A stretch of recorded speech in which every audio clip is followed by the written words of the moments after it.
Hi viewers, welcome to our channel. ప్రస్తుతం మనతో పాటు అమరావతి బహుజన చేసేసి పోతుల బాలకోటయ్య గారు ఉన్నారు. వారితో ఒకసారి మాట్లాడదాం. సార్ నమస్కారం. సార్ నమస్తే ఆదిత్య. సార్ రఘురామకృష్ణరాజు గారికి ఇండిపెండెంట్గా ఆయన పోటీ చేయాలని చెప్పేసి మీరు సలహా ఇచ్చారు అని చెప్పేసి చెప్పారు కదా.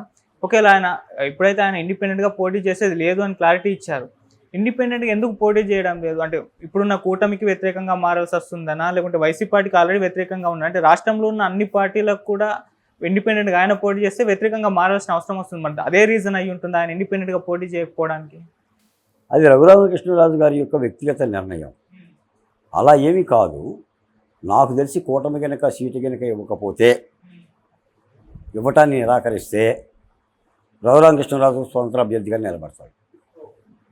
ఎందుకంటే ఒక కూటమి నుంచి నేను ఒక సీట్ని ఆశిస్తున్నప్పుడు మళ్ళీ ఇండిపెండెంట్గా నేను నిలబెడతానని చెప్పి నేను కనుక అంటే మళ్ళీ వాళ్ళని బెదిరించినట్టుగా ఉంటుంది, తప్పుడు సంకేతం పోయినట్టుగా ఉంటుందని చెప్పి మాట్లాడటమే.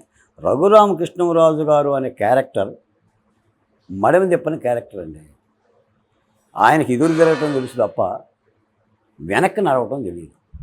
రేపు కూటమి కనుక సీట్ ఇవ్వకపోతే రఘురామకృష్ణరాజు గారు స్వతంత్ర అభ్యర్థిగా ఇండిపెండెంట్గా నరసాపురం బరిలో నిలిచి తీరుతారు. నేను అలాగనే నమ్ముతున్నాను. ఎందుకంటే 4 ఏళ్ళు ఆయనకు మేము చదివాం కాబట్టి. ఎందుకంటే అలా చేతులు కట్టుకొని ఎవరి కోసమో ఎదురు చూసే వ్యక్తి కాదు. మీరు ఈ మధ్య మాట్లాడుతున్న విషయం కూడా మీరు గమనించండి. రఘురామకృష్ణరాజు గారు ఈ యొక్క ఎప్పుడైతే నరసాపురాన్ని భారతీయ జనతా పార్టీ బీజేపీకి కేటాయించడం, తద్వారా అక్కడ ఒక అభ్యర్థికి ఇవ్వటంతో ఎంత మానసిక వేదన చెందినా, ఆందోళన ఉన్నా, బాధ ఉన్నా వాటన్నిటిని కూడా దిగమింగుకొని ఇంకా ఆశిస్తున్నాడు, ఇంకా వెయిట్ చేస్తున్నాడు, ఎదురు చూస్తున్నాడంటేనే కూటమి యొక్క పార్టీలు అర్థం చేసుకోవాలి. ఈ రోజున ఏంటంటే రఘురామకృష్ణరాజు గారి నేను కానీ అధికార పార్టీకి వ్యతిరేకంగా పోరాడుతున్నాము. మేము కూటమికి నష్టం కలిగే కార్యక్రమం ఏది చెయ్యకూడదనేది మా భావన. అలా చేయటం ద్వారా అధికార పార్టీకి లబ్ధి చేకూరుతుందని మాకొకరు చెప్పకపోయినా మాకు మేముగా స్వయం నియంత్రణ చేసుకుంటూ కూటమికి మంచి జరిగే విధంగానే సహకరించుకుంటున్నాం ఉన్న వ్యక్తులకు. కూటమి వాళ్ళు పిలిచినా పిలవకపోయినా రఘురామకృష్ణరాజు గారు కూడా ఆ పాత్రలోనే ఉన్నారు. తప్పనిసరిగా సీట్ ఇస్తేనే సీట్ ద్వారా పోటీ చేస్తారు, సీట్ ఇవ్వకపోతే అదే నరసాపురం నుంచి ఇండిపెండెంట్గా పోటీ చేస్తారు. పోటీ చేస్తారు. ఆయన అయితే వెనకడుగు వేయరనేది నేను అనుకుంటున్నాను. ఆయన మిత్రులు కానీ, అక్కడున్న నరసాపురం యొక్క ప్రాంతం కానీ, భీమవరం ప్రాంతం కానీ, వాళ్ళ మిత్రుల బృందం కానీ ఆయన మీద పెడుతున్న పెద్ద ఎత్తున డిమాండ్ ఏంటంటే స్వతంత్ర అభ్యర్థిగా పోటీ చేయమని కోరుతున్నారు నాతో పాటు. అలాగనే ఉంటుంది. పైపించి రాజకీయాల్లో వెనకడుగు వేయకూడదు సార్. పారిపోయేంతగా ఇప్పుడు పరిగెత్తేవాడికి పరిగెత్తించేవాడికి పరిగెత్తేవాడు లోకువ. మీరు పరిగెత్తున్నంతకాలం మీరు లోకుగానే ఉంటారు. మీరు ఒక్కసారి ఆగి ఎదురు తిరిగితే నేను పరిగెత్తుతాను. రాజకీయాల్లో ఇది మూల సూత్రం. భయం బానిసత్వం నా బతుకు కాదు, నన్ను కదిపినా ఖండించినా అల్లాగా పుట్టుకొస్తూ ఉంటానంటాడు ఒక శివసాగర్ ఒక మహాకవి. అలాగనే రాజకీయాల్లో డేరింగ్ డాషింగ్ తప్పనిసరిగా ఉంటేనే ప్రజలు ఆస్వాదిస్తారు. పిరికితనము, అధైర్యాన్ని ఉద్యమాలు కానీ రాజకీయాలు కానీ ఆస్వాదించారు. తప్పనిసరిగా ఆయన కొట్లాడి చేస్తాడు. సార్ రఘురామకృష్ణరాజు గారికి మరి ఎంపీ సీట్ అయితే దొరకలేదు. అయితే ఆయన ఒక ప్రెస్ మీట్లో ఎమ్మెల్యేగా అయినా సరే పోటీ చేయడానికి సిద్ధమే, నా జాతకంలో రాస్తుంది ఎంపీ అయినా పర్లేదు, ఎమ్మెల్యే అయినా పర్లేదు. సో ఈ కూటమి అయితే టీడీపీ, జనసేన, బీజేపీ కూటమి అయితే గెలుస్తుంది. దాదాపు 135 సీట్ల వరకు అయితే వచ్చే ఛాన్స్ ఉంది. చంద్రబాబు నాయుడు గారు సీఎం అవుతారన్నారు. మరి ఇప్పుడు రఘురామకృష్ణరాజు గారు ఈ కూటమి తరపు నుంచి ఎమ్మెల్యేగా పోటీ చేసే ఛాన్సెస్ ఏమన్నా కనిపిస్తున్నాయా సార్? అయితే ధన్యవాదాలు. హే రఘురామ్, హే రఘురామ్, రఘురామ్ హే. ఆంధ్రప్రదేశ్లో ప్రతి నోట వినిపించే మాట ఇది. రఘురామకృష్ణరాజు అంటే అతడే ఒక సైన్యం. సైన్యం చాలామంది ఉంటారు, సైన్యాధ్యక్షులు చాలామంది ఉంటారు. కానీ కొంతమంది యుద్ధవీరులకు అతడే సైన్యం. ఐఎమ్ ఆల్సో సైన్యం. మేము సైతం దళిత సైన్యం. 4 ఏళ్ల పాటు జగన్మోహన్ రెడ్డి గారికి ఒంటి మీద చెమటలు పట్టించి వైసీపీ ప్రభుత్వానికి, అందులో ఉన్న సజ్జల రామకృష్ణారెడ్డి గారి లాంటి ప్రభుత్వ ప్రధాన సలహాదారులకి ఒంటేలు ఓపించి రాష్ట్ర ప్రభుత్వ తప్పిదాల మీద శరాలు సంధించిన ఒక ముఖ్యమైన ఆంధ్రప్రదేశ్ ఉద్యమ పాత్రధారి Raghurama Krishnam Raju. Is a Narasapuram parliamentary member. నమ్ముకున్న పార్టీని పక్కన పెట్టి, నమ్ముకున్న పార్లమెంటు సభ్యత్వాన్ని పక్కన పెట్టి, తన నియోజకవర్గానికి 4 ఏళ్ల పాటు వెళ్ళలేకుండా, కుటుంబ సభ్యులను చూడకుండా, అభిమానులను చూడకుండా ఢిల్లీలోనే ఉంటూ ఒక రక్షణ కవచంగా తనకున్న రాజకీయ ఛత్రంతో జగన్మోహన్ రెడ్డి గారి యొక్క తుపాకీ గుండ్లను అడ్డు పెడుతూ బతుకు జీవుడా అంటూ బతికిన వ్యక్తి. ఇది సంక్షిప్తంగా రఘురామకృష్ణంరాజు అంటే కష్టాలు, నష్టాలు, శాపాలు, పాపాలు, కోపాలకి బలైన ఒక ధీరోదాత్తమ ఉద్యమ నాయకుడు. ఇలాంటి రఘురామకృష్ణంరాజు ఆంధ్రప్రదేశ్లో పార్లమెంటు సభ్యుడిగా పోటీ చేయడానికి అర్హుడు కాదా? అర్హత ఉందా? అర్హత లేదా? ఇప్పుడు ఒకవైపు అందరూ చెప్పేది జగన్మోహన్ రెడ్డి గారి వ్యతిరేకంగా పోరాటమే. అవును. నరకాసుర పాలన అంతమొందించాలి, కౌరవుల యొక్క పరిపాలన అంతమొందించాలి. మరి ఈ నరకాసుర పాలనకి, కౌరవ పాలనకి వ్యతిరేకంగా బాలచంద్రుడిలాగో, లేదంటే విభీషణుడిలాగో, లేదా సుగ్రీవుడిలాగో పోరాడిన వాళ్ళకి మాత్రం యుద్ధంలో స్థానం ఉండదు.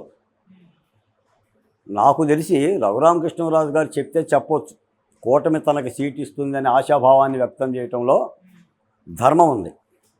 ఆయన జెండా సభలోనే చెప్పాడు.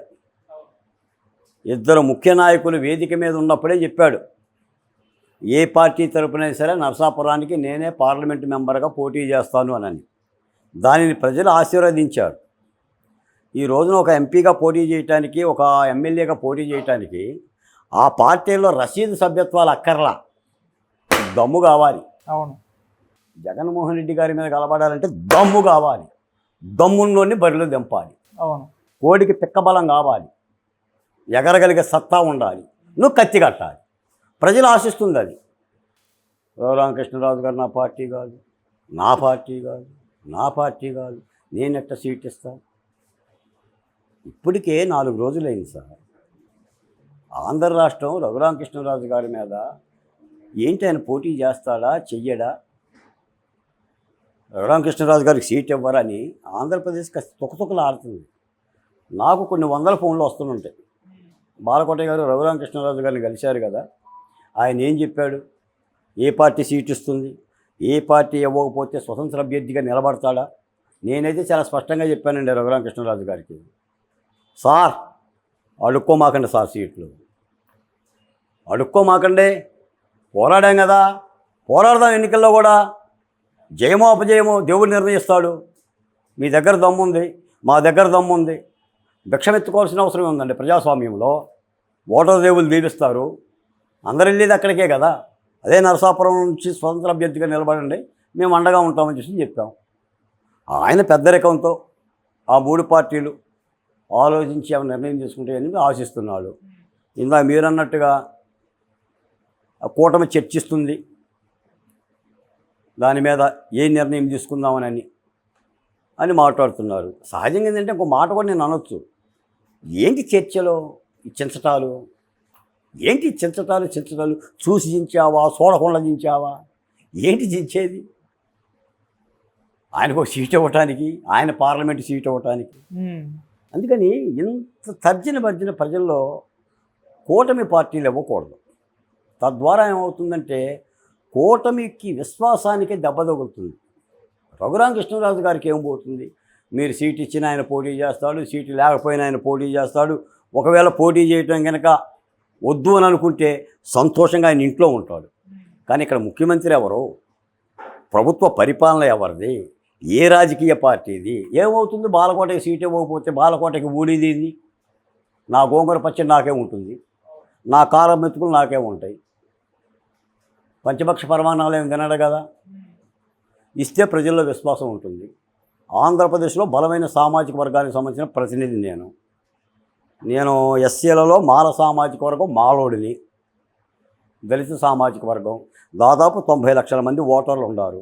వాళ్ళు ప్రశ్నలా చూస్తున్నారు, వేర్ ఈజ్ మై లీడర్ అని. ప్రజలకు కావాల్సింది అది. రాజధాని ఉద్యమాన్ని 1600 రోజులు నడిపించిన జవసత్వాలతో నడిపించిన ఉద్యమకారులం. మేము సీట్ల కోసం వచ్చిన వాళ్ళం కాదు, గుమ్మాల దగ్గర నిలబడిపోయి సీట్లు అడుక్కోవాల్సినంత అవసరం కూడా ఏం లేదు. మళ్ళీ ఇలా మాట్లాడుతున్నానని కాదు, ఉద్యమ స్వభావం అలా ఉంటుంది. పాతకాలంలో రాజకీయ నాయకులు గౌరవించే వాళ్ళు, ఎవరైతే ప్రజల జీవనలు ఉన్నాయో, ప్రజా ఉద్యమాలు చేశారో వాళ్ళని దగ్గర తీసుకునే వాళ్ళు అసెంబ్లీ చట్టసభలు పంపించారు. ఈ రోజున అసెంబ్లీ చట్టసభలు అంటే ఏంటి? దేవాలయాలు. అసెంబ్లీలో ఏం మాట్లాడాలి?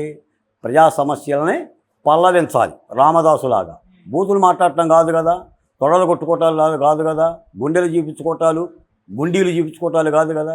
ఆ పాత్ర మేము నిర్వహిస్తాం. పవిత్రమైన అసెంబ్లీలో ప్రభుత్వ ధనంతో లక్షల కోట్ల రూపాయలు ఖర్చు పెట్టి మీరు తిట్టుకోవటానికి ఉపయోగించుకుంటున్నారు. కనీసం సమస్యను పల్లవిస్తాం. రేపు ప్రభుత్వాలు మారినంత మాత్రాన ఒక్కసారిగా తల్లకిందులైపోయి రాష్ట్రంలో పెను మార్పులు ఏమి రావు కదా. మళ్ళీ అమరావతిని, శిథిలమైన అమరావతి నిర్మాణం చేయాలి కదా. అదే విశాఖ ఉక్కు కార్మికుడి యొక్క సమస్యని గుర్తింపజేయాలి కదా. పెట్టిన కేసులకి, అరాచకాలకి, అన్యాయాలకి, శిరోమణాలకి, మానభంగాలకి, మూత్ర విసర్జనలకి, దాడులకి, దౌర్జన్యాలకి పరిష్కారాలు ఏంటి? ఎవరు గుర్తు చేస్తారు? గుర్తు చేసేవాడు ఒకడు ఉండాలి కదా. యమధర్మరాజు దగ్గరే చిత్రగుప్తుడు ఒకడు ఉంటాడు కదా.